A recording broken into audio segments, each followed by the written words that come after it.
Today in the studio, I am so excited to have our guest who's come over from Hungerford and our Four co-presenter Pete Brady, who I've invited to join us today because our guest is Kevan Bartholomew, who is a very talented musician who's got a lot of stories to tell over the years that I'm sure he and Pete, in fact, think you guys have met in the past. Yeah, we'll go back in time. But first of all, Kevan, thank you very much for coming out to Eastbury this morning. Can we just start with a little bit of your background? You were born in Shelbourne near Hungerford, is that right? Yes, that's correct. Well, first of all, thank you very much for inviting me. It's lovely to see you both. And happy Valentine's Day. Oh, thank you. Thank you. Yeah. Your roses didn't arrive in time, so you'll have to have them later. Yes, I was born at Shelbourne in Wiltshire. Just outside Hungerford? Just about 4 miles from Hungerford, yes.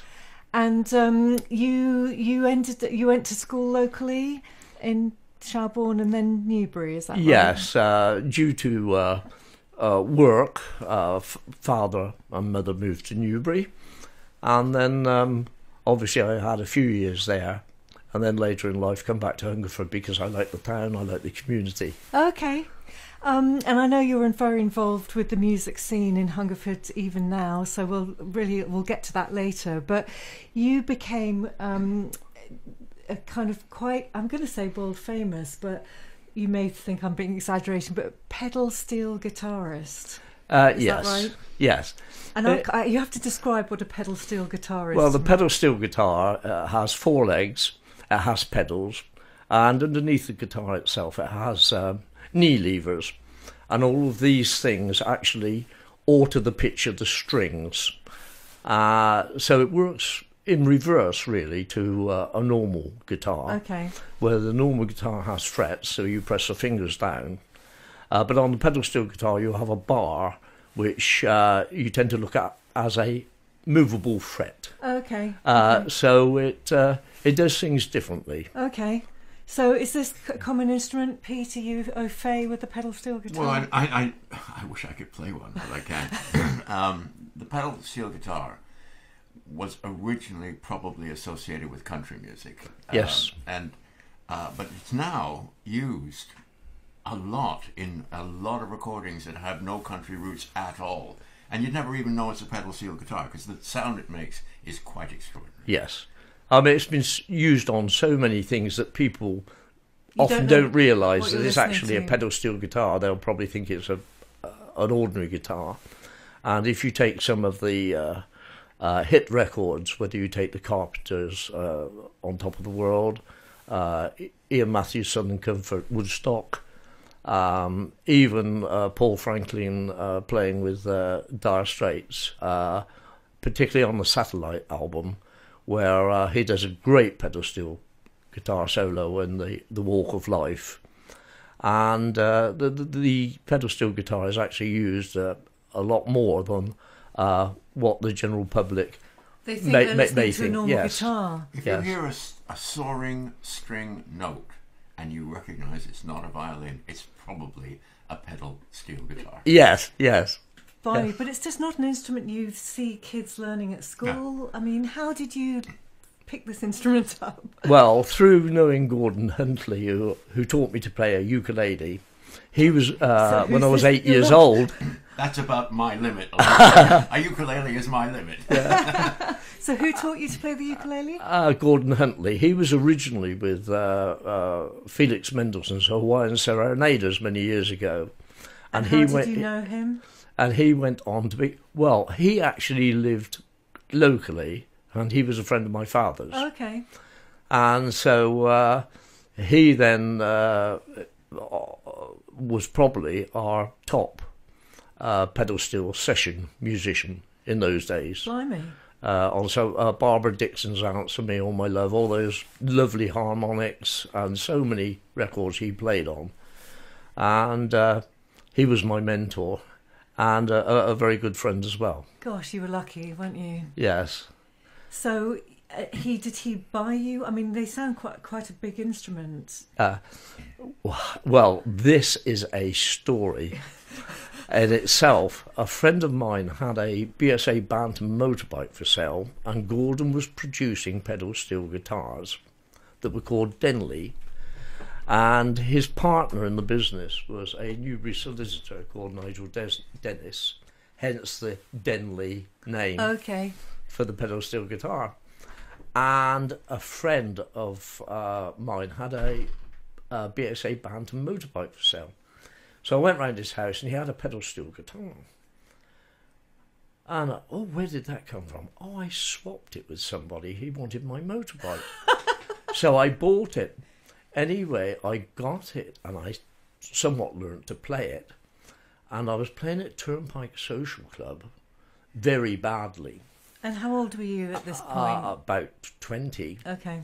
And Gordon came in, and you could see the fury in his face. He came up to me and he said to me, "Where did you get that?" I said, "I'll tell you in a little while." Well, he was so annoyed that while I was playing, he put his hands on the strings. And when I got off of the stage and went over, he told me that the guitar had actually been stolen. So I said to him, "Well, I don't know about that, but please don't put your hand on the strings when I'm playing." "Call that playing," he said. After we resolved the situation, and it turned out that his son had actually stole it. Out of his, and it was a prototype that had parts of American steels on. Right. So anyway, they very kindly took it back, and he wanted to know the name of the person that actually swapped it for the motorbike, and it ended up being his son. So they did actually give me another guitar. Oh. So I did offer to pay more money, but they said, "No, please have one of our new ones." So they are quite expensive. The latest one that I play at the moment is about £5,000. I can imagine. And even in those days, they were expensive. Blimey, so did you teach yourself, or did he help you a little bit with it? He helped me. As I said, he said, "Call that playing." He said, "After all this, you come and see me tomorrow morning," he said, "and I'll show you what to do." Oh, fantastic. Oh, that's brilliant. Absolutely brilliant. And, things went on from there. That's because the country. I mean, you played with the Everleys, with Don. Yes. Because I toured with them back in the 60s, I think it was. Yes. And the Crickets were on that tour. Yes. And Cilla Black. Yes. And Klaus Voormann. Oh, yes. yes. It was a great, great tour, and all over the country. And having these wonderful musicians, mostly over from the States, was fantastic. But there was a pedal steel guitar on the stage. But one night, I do remember, we played in, I think it was Scunthorpe, and the tour was very, very successful. It was put on by the Beatles agent. Oh gosh, what was their first agent name? I should know. You're in the same place as I am, but never mind. So this was quite a successful tour. But in this place, I'm pretty sure it was Scunthorpe. 5 people in the audience. Oh no! And I walked out on stage, and there were 5 people What was on the your back. role? What were you doing? I was the compere. Okay. And I said, okay, well look, come to, because they sat in the back row. I mean, that's what people do. They go to the back row. They don't want to be noticed. So I said, come down to the front, and 5 people had a concert by some of the best artists in the world. It was brilliant, but I'll never forget that moment of going, "Oh my God, there's nobody here." Yeah. Well, the nice thing about it was meeting up again with Albert Lee again, that we'd originally worked together on the Griffin circuit in London with Chaz and Dave. And I find myself then at Wembley, and we're about later that evening to go on stage, live television, BBC Two. And in the States at that time, there were the Wilburn brothers that were very famous. They were like the 4 runners of the Everly brothers, if you like. And they said in the afternoon, he said, "Don," he said, "can I borrow you a steel player?" He said, "for the show." Don said, "Yeah, Kevin." He said, "You up to that?" I said, "Oh, yes. What are we doing?" So anyway, they said, "We'll go over it in the television rehearsal this afternoon."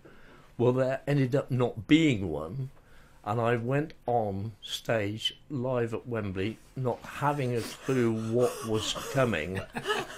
And I said to them before I went on, I said, I'm a little bit apprehensive about this. They said, oh, if you're with Don Everly, you'll be just fine. And the funny thing was, they turned round to me while they were on stage, put their guitars towards me, and wanted me to take a solo, which I assume would be what we call a turnaround, you know, da-da-da-da-da-da-da. So I did that. As I was doing it, the remote television camera came up over my shoulder, and I could see in the monitor that my fingers looked as big as cucumbers. I thought, oh my God, what am I doing here? And I finished the turnaround and looked towards them, and they still had their guitars towards me. They actually wanted 8 bars or something. I very quickly, and at that point, if I'd have had a walnut between any part of my anatomy where I could have crushed it, I surely would have broke it. Yeah. And I got off of there, and I thought, but you got away with that. it. Yes. You got away with it. I got away with it, yes. That's what I call busking it. Yeah. Big time. I didn't expect to be doing that at Wembley. Yeah. Yeah. You know. Wow. So how did you get from playing very, very badly in Turnpike Social Club to playing in London with people like Chas and Dave? Well, I was actually going up about 5 nights a week prior to the M4 being built. A4 long route, and the Griffin circuit and all the big pubs would have music every night of the week, and it was a stable. And as much in those days, there would be Charlie on the piano. Dave Peacock was actually a bass player with a country music band called the Tumbleweeds, and that would be Charlie, and that would be Dave. There would be Albert, and of course, much later on, it became Chas and Dave, where they had the media coverage, they had the hits, and everything went. But we often started off on there. And my first major British tour was with Wanda Jackson, who was absolutely lovely. And when was that? What year was that? Can you remember? I think that was probably about 1973 or something. Yeah. And lovely things happen. We'd done a whole tour, and the last tour date was New Theatre, Oxford. And I would only go on stage when Wanda went on. The rest of the band were doing their thing. They were all American. And this really surprised me, and I became quite emotional because Wanda introduced the band, and she said, from Cincinnati, Ohio, on bass guitar we have Mr. So-and-so. From Dallas, Texas, on drums we have so-and-so, so-and-so. And my wife was in the audience in the front. And then she went round the whole band, and she said, and from Newbury, England, on pedal steel guitar, we have Mr. At that point, literally, with no exaggeration, because I was local, I think just about half the theatre seemed to rise and give me a round of applause. And I thought, oh my God, this is the beat time. Yeah. That's absolutely. And you were talking about the pubs and that. There was a pub down in Putney. Was it the Bell down in? Yes, I think. And that was.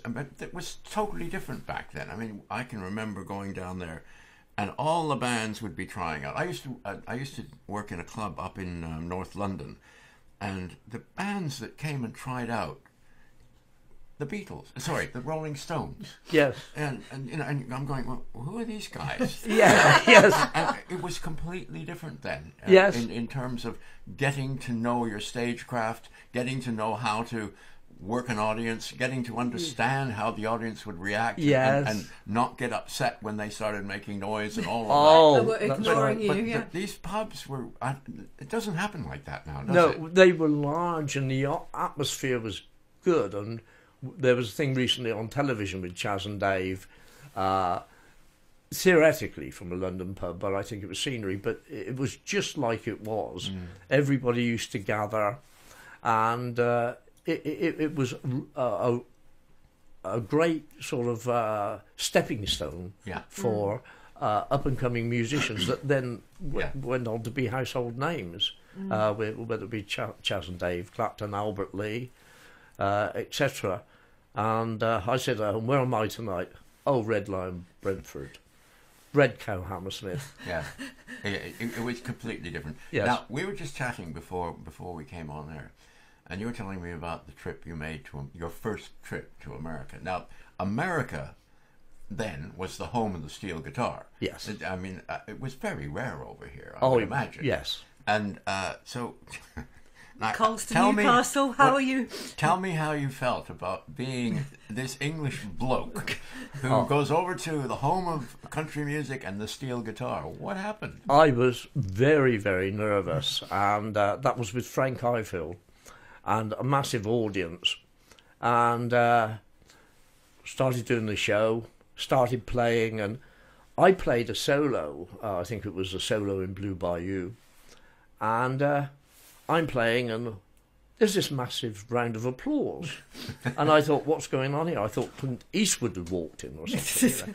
And I didn't realise that in America they actually will actually applaud, as you know, Pete, the musician solo, which they don't really tend to do over here, unless they've had far too many. And so I thought, oh, well, I felt a bit easier. And of course, when the music critics did their job and it came out in the press and the heading came out, it said stellar musician, and it said Kevan Bartholomew, one of the few pedal steel guitarists in Britain, playing and proved to be a stellar musician. Fantastic. Well, I was a little bit thick, and I said to Frank, I said, what does stellar mean? He said, that's a good write-up. He said, star of stars. He said, they seem to like you. So I was a little bit easier about it then. And how that tour, did that take you? I know it didn't take you to Nashville. You said that was the one place you didn't get to on that tour. Yes. It must have been a bit of a disappointment not going to the home. I think I would have liked to have gone to Nashville. But I was more than happy in what we were doing. How long was the tour? Oh, it was lovely, just taking everything in and, just getting used to a different way of life and the camaraderie of everything. It was absolutely lovely. Because I'd imagine that the average person has absolutely no idea what it's like to be on tour. It's hard work. It is. You do a show, and then you get in whatever kind of transport you've got, and you go on to do the next show. If you're a really big band, the band will have two stage crews going, one leapfrogging the other. But if you're small, you're going, everybody travels together, and you just get tireder and tireder. Yes, and you do. And people see you on stage and they think, what a lovely life, And people, you've only got to be on television once. I remember somebody said, oh, saw you, I was in a car parts place getting a water pump for my Mark II Cortina. And they see, oh, saw you live from Wembley the other night.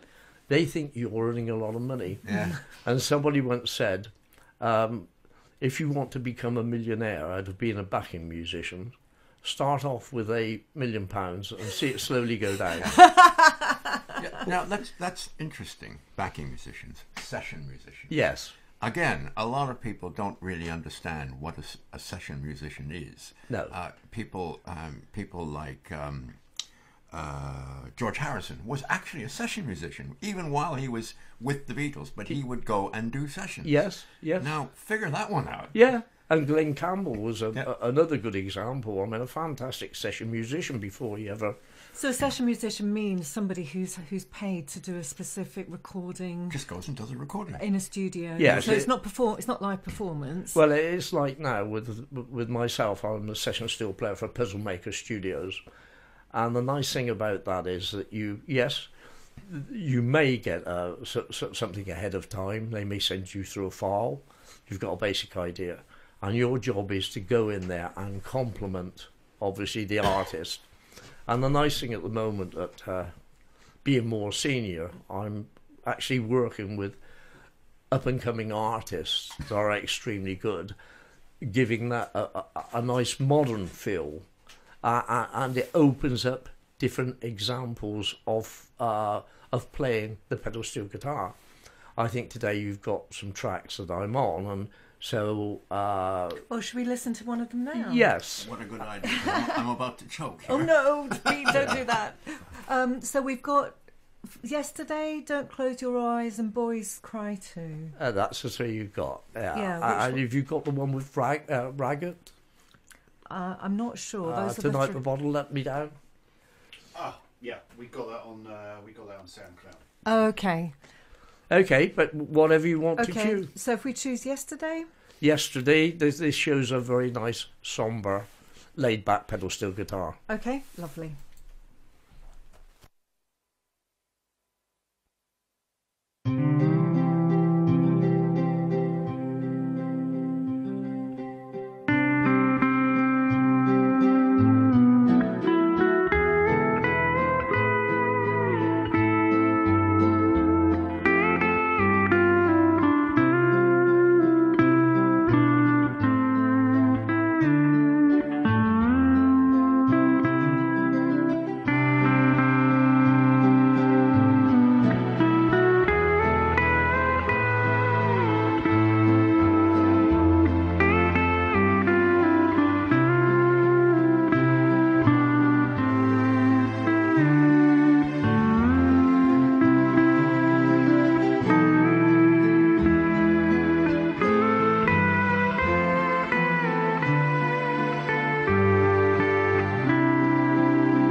Absolutely beautiful.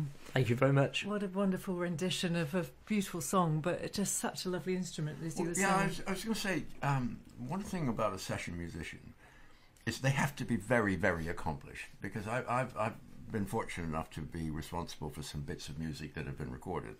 And admittedly, it wasn't a rock band; it was the London Symphony Orchestra. but the principle is exactly the same. All the parts were written in longhand by a librettist, and they were handed to all the players as they came in, and they all had a look. And the conductor went 1, 2, 3, and they played it perfectly. In my ear, it was perfect. In the conductor's ear, it wasn't. But yeah, and well, we had to go on because we paid for 4 hours, so we were going to get our 4 hours worth. Yeah. But I was totally blown away by the fact that these guys had never seen this music before. Never. What makes it easier for the pedal steel guitar, and a lot of session musicians now use what's called the Nashville number system. So if the singer changes key, you've still got it in the same format, if you like. So the number one chord, say you're in the key of E, will be number one, etc. And so you have the pattern, 5-card shape. So that's quite... And there's little symbols if you're doing a major seventh or a minor or whatever. And that makes it easier to read. And once you know the number system, because singers will very, very often want to change the key. I remember a funny thing with Frank Highfield. We were getting ready to go to America, and Les Reed had written this special song. And it was complicated. We were in rehearsal, and Frank changed the key about every 5 minutes. Can you go up one? Can you go down one? Anyway, I started to struggle And he said to me, "Oh, Kevin," he said, "any self-respecting musician would have that now." And I said to him, "Well, any so-called international artist wouldn't keep changing the key every 10 seconds." You know. Oops. Yeah. So we had a little bit of a tug of war, but, you know, that's another thing, is we're still very great friends to this day. I mean, when he comes over, we meet up socially. Unfortunately, he doesn't sing anymore because he had a lung collapse in Australia. And when they put an esophageal down, they ruptured the larynx, and he'd lost his mid-range. But he still comes over and does talks and brings artists over to the country and does the run-up bit. And he's very good at that. He's a very good frontman. Let's have a little insight into what it's like in a recording session in a studio. Again, most people have no idea what happens because the end product is the result usually of an awful lot of work. Yes, I know that sometimes it's on a one-take thing and the producer goes, "Oh my God, that's fantastic. Well, I will print that one." Yes. But that's not what happens, is it? No. You'll often find 9 times out of 10 you'll do it in 2 or 3 takes. On a good day, it will go in 1 take. So from the studio time, it is important. It's expensive, and obviously you don't want to be flapping around and not getting it right. Where the pressure comes is where you'll have an arrangement you might have worked on the day before. Then you go into the studio and then they totally change the whole thing. And then you're back to the drawing board and then you have to do that on the fly. But you always get through. Everybody is very understanding. You know, you find yourself a couple of sweat beads coming, "Oh God, look at that," you know. But, you know, I love it.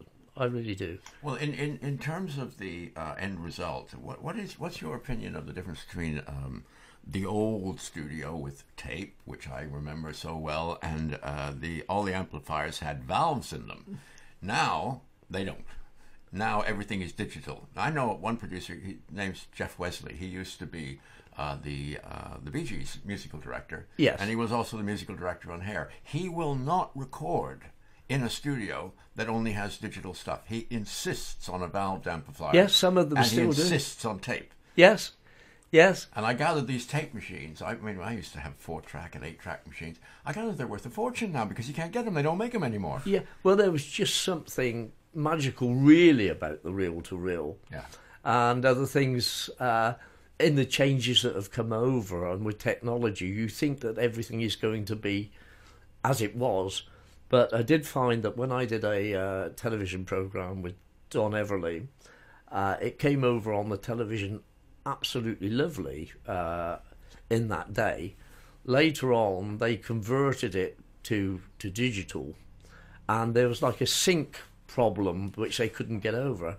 So everybody's voice sounded like it had vibrato on it. Really? You know, which, like, I think Don was singing "Yesterday Just Passed This Way Again." Mm-hmm.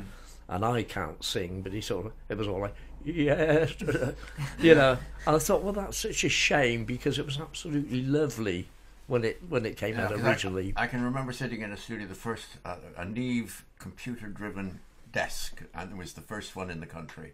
And I sat there mesmerised by this desk because the faders were just going up and down. Nobody was touching anything. That's it, yeah. And it had been pre-mixed, and oh yeah, wow. And they can put it on some sort of automatic thing now, and it'll sort of balance itself out, which is amazing.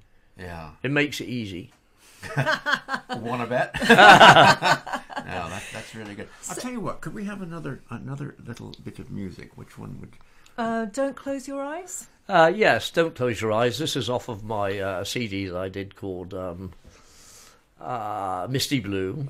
And there's a lovely lady backing singer on this one called Liza Marshall, who's got a lovely voice. And this was aimed at the easy listening market. You know, get home at night, have a glass of wine with the wife, and listen to something like this. Let's have a Lovely. listen.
hate fading that out because it's so lovely. But we got a time pressure problem here. So we'll just leave it humming away in the background. Perfect. So you were talking about representing England in the international steel guitar. Yes. Tell us about that. Well, flying the flag. I never ever thought that one day I would actually be. I've done well enough to represent my country. And the first time I did it, I was so nervous. You know, you've got the best in the world, the top Australian, the top German, the top American, Finland, and you're all there. Luckily, we all somewhat know each other. But after many years of playing, when I was introduced and went on, the hand started, we call it concrete hand. You can tighten up and get where the nerves can actually kick in. It reminds me when I did my first radio broadcast for Radio 2, I was nervous on that, and my legs started shaking on my volume pedal.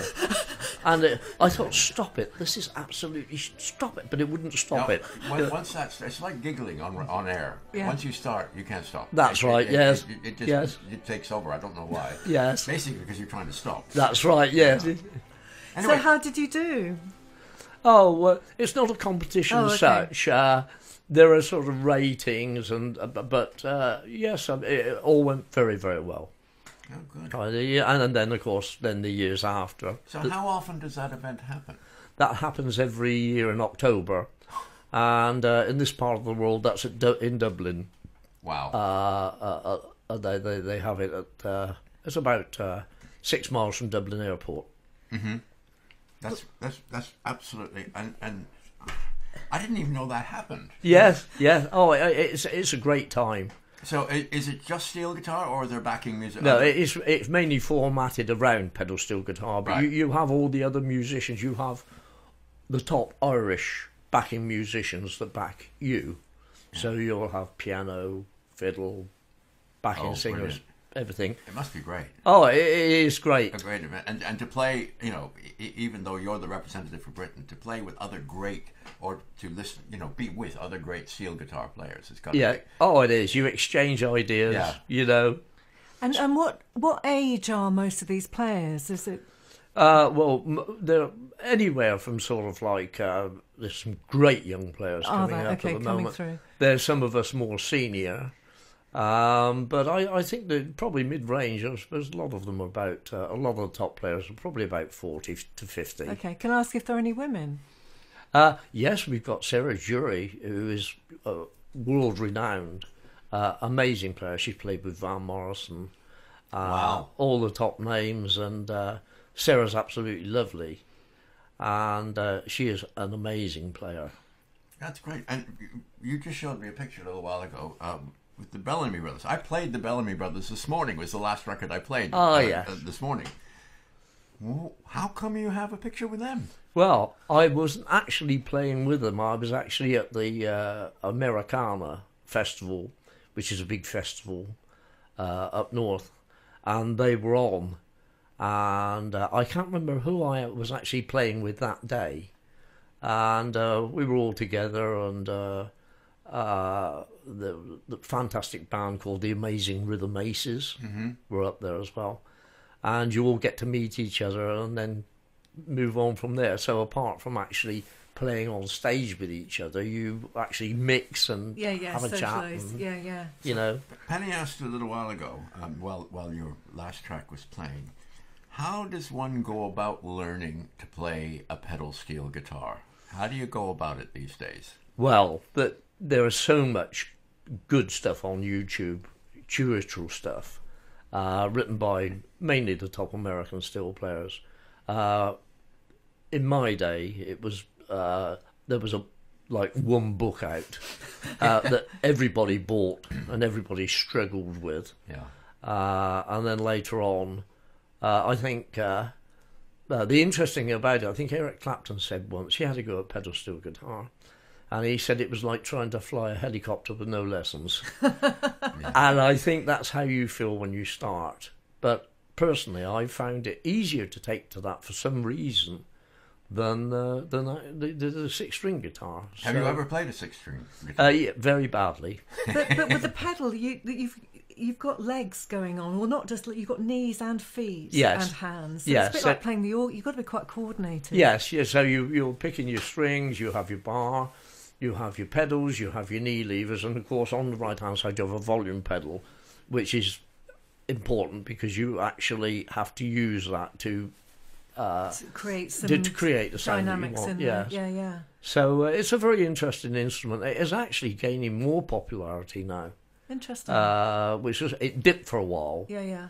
and I think that was mainly because it had somewhat bad press in as much as Billy Sherrill, a top Nashville producer, had it come out in such a way with sad songs like people crying in the beer and the Old Shep and the dog, hit dying and these sort of things, which all he wanted was this horrible shivering, crying steel guitar effect, and I think the main thing, people come up to me in the early days and said to me, we like the way you play. You play what they call very West Coast, because in those days you had the West Coast bands coming in like the Flying Bruto Brothers and all that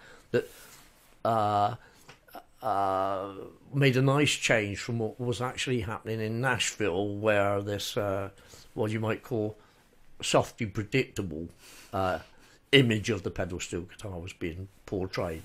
Yeah, So you put a bit of an edge to it, or a bit of a... Oh, I was energy determined to. to I it. didn't like it that way, and and of course when the West Coast steel players come out like J.D. Maness and Sneaky Pete Kleino, it was a nice change.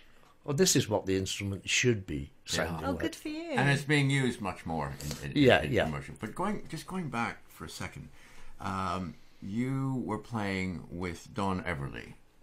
Where was Phil? This was in the time when they broke up. They broke up. Yeah. Probably like most families and most brothers, Yeah. you get on 90% of the time, and then there'd be a little fallout for whatever reason, and then they would, I think you probably read in the press most of the stories with the little fallouts that they had. Yeah. So in that time, Albert Lee filled the gap nicely with Don in harmony, and apart from being a fantastic guitar player as well, so it all worked well. I mean, you probably couldn't really tell the difference with the harmonies between what Phil would have been doing and what Albert was actually doing. They were very interesting. I mean, I was very lucky to tour with them, and I got to know them both quite well. Phil was the nice guy. Yes. And Don was the difficult. He seemed to be more difficult than Phil was. Mr. Nice Guy. He could be. Yeah. But I found Don, there wasn't an ounce of superiority in his demeanour. Oh, he's a great musician. And a lovely guy. But an example of that, we'd done a tour, and I think we were in Scotland, and we had to be in London the next morning for 10 o'clock to the Moving Picture Studios to do a network programme. While we were in Scotland, Don bought 2 of these very nice Scotch jackets with all this multi-fleck tweed stuff in, and he liked them, so he bought 2 of them. When we arrived at the studio, they were just finishing off with Carl Perkins, and we were next, and the producer was getting very anxious and started to bustle Don around a bit. And he said to him very quickly, "Don, for lighting plot," he said, Are you wearing that jacket?" Don said no. He said, "Well, can you make up your mind?" Well, Don then, not wanting to fib, put the other jacket on that was exactly the same as he was. And the producer came out and said, "Don, I thought you were changing. You're wearing something else." He said, "I am." He said, "It's the same jacket." "No, it isn't." He said, "I've got another one." That was an example of Don getting his way. Yeah. I noticed that we have Chris Raggett band lined up. The Bottle Let Me Down. Yeah. Tell me about that song. Well, this is a Merle Haggard song, and this actually, the tracks that I chose today give examples of the different styles of steel playing. So this is what you might call straight country pedal steel guitar. So none of the soppy, sad stuff. No. Hopefully not. Okay, well, let's have a go at it and see if we can make it work. Right, here we go. Oh yeah. Got it.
but the wine don't take effect the way it used to. And I'm hurting in an old familiar way. Tonight the bottle let me down.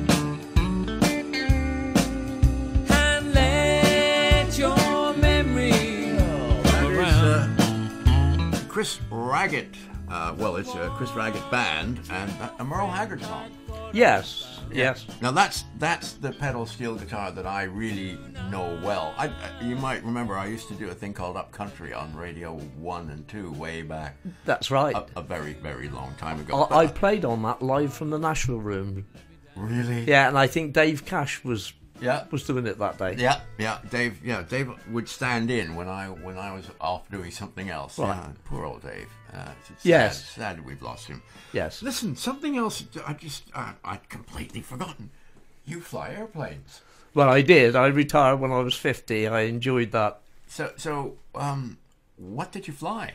Well, mainly twin props. I didn't want to go on to be an airline pilot, you know, and... Well, you were a musician, and we didn't have time to be an airline pilot. Well, that's right. So, Talented man, Kevin, you are. well, being born in Shelbourne, there used to be a farmer that used to come over in an Oster about 300 feet, and I used to think to myself, oh, I'd love to do that one day. So eventually I made it, and I enjoyed that. And how long in those days, how many hours do you have to do to get your In license? those days, I think just for the straight private pilot license, you had to do about 43 hours Yeah.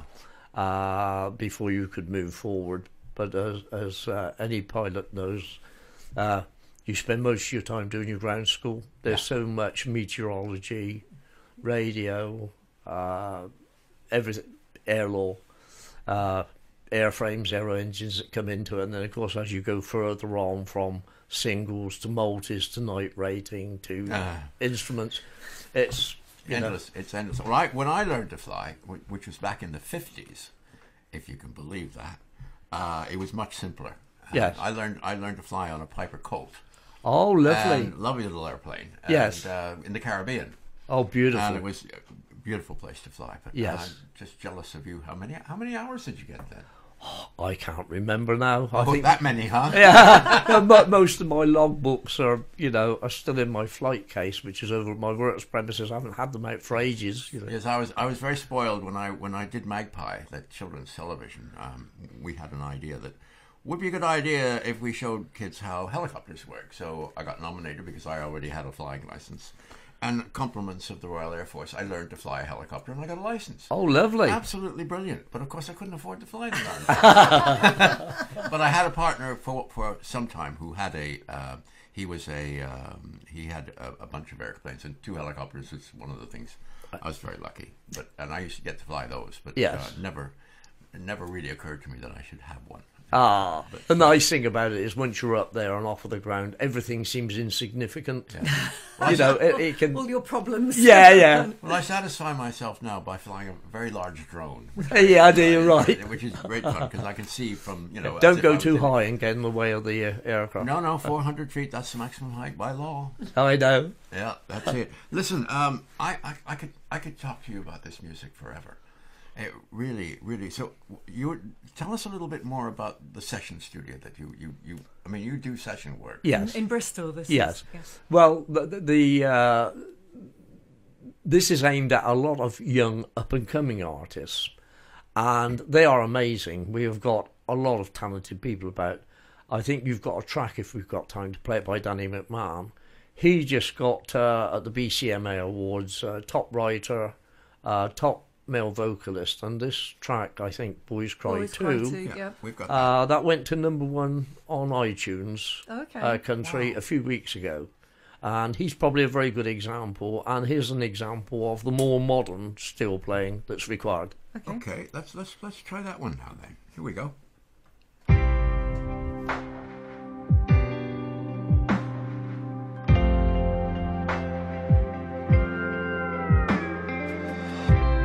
He's falling apart week by week.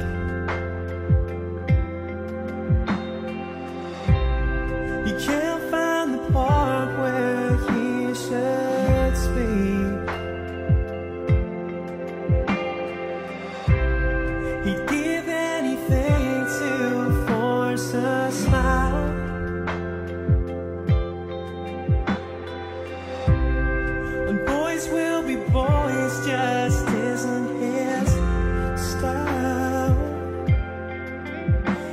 If you do, then you're not a real man. No, you don't understand. See, his daddy gets mad when he tries to explain.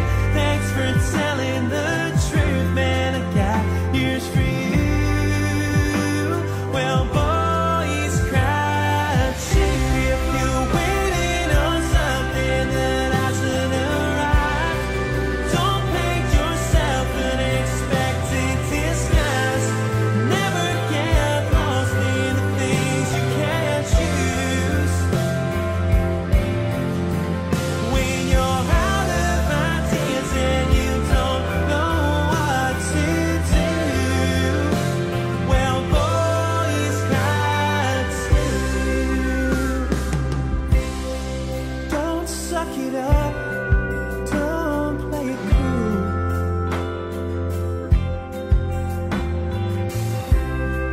Been there, done that. It's the worst thing you can do.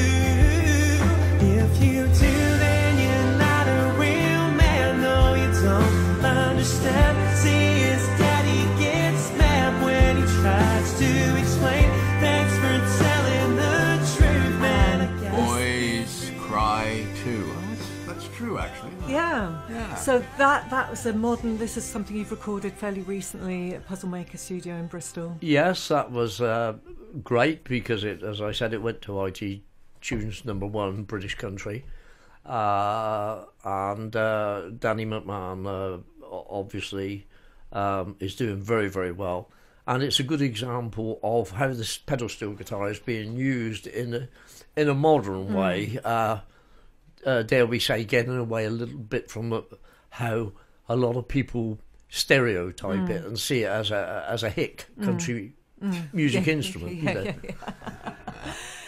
Kevan, listen, we've nearly run out of time, but before we go, we must let people know about your open mic sessions every month in Hungerford. That's right. Can you tell us Yes, a little we're about very lucky. We have the Hungerford Royal British Legion, where we have, it started off as an open mic night, which it still is, but we do get a lot of the professionals that I've worked with come down, like Robinson, Barbary Coast, etc., that come down all the way from Wellingborough, together with 2 or 3 other musicians. Some of the older professionals, like Angie McCoy and people like that were very good on the British country music scene, come up. And it makes a very, very good night of entertainment. It's all free. And it just helps the club. They sell the rolls and they have the bar takings. Sure.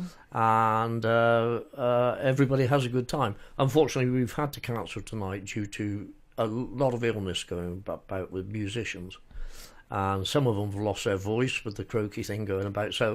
But normally it's the second Friday. It's the second Friday of every month, Yeah. and everybody's welcome. You don't have to be a member. What time does it start? We normally start about 8 o'clock and go on to about 11:30.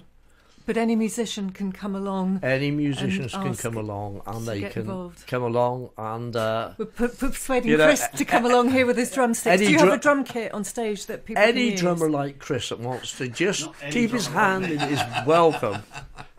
But do you have a drum kit that a drummer can use? Oh, there's always one there. Yeah. Yeah. You don't have to bring your own kit, Kim. Okay. Yeah. Lovely. Well, thank you so much, Kevan. It's been absolutely fascinating hearing your stories, and you and Pete have had a Can good. I just say, one of the joys about doing radio, because I used to do radio all the time, that was my living, and I'd forgotten about one of the joys is meeting people like you, being able to sit down and just have a chat about music and, a friendly chat about the history of music. I think it's great. Oh, well, thank you so much for coming lovely, along. and it's very nice to see you again. Yeah. And you're still looking good, Pete. Thank you. Thank you. Are you still water skiing? Not at the moment. It's a bit too chilly. Is it right? Not down the And river thank you. anymore, anyway. Thank you very much, Penny, for inviting me. Oh, you're welcome, Kevan.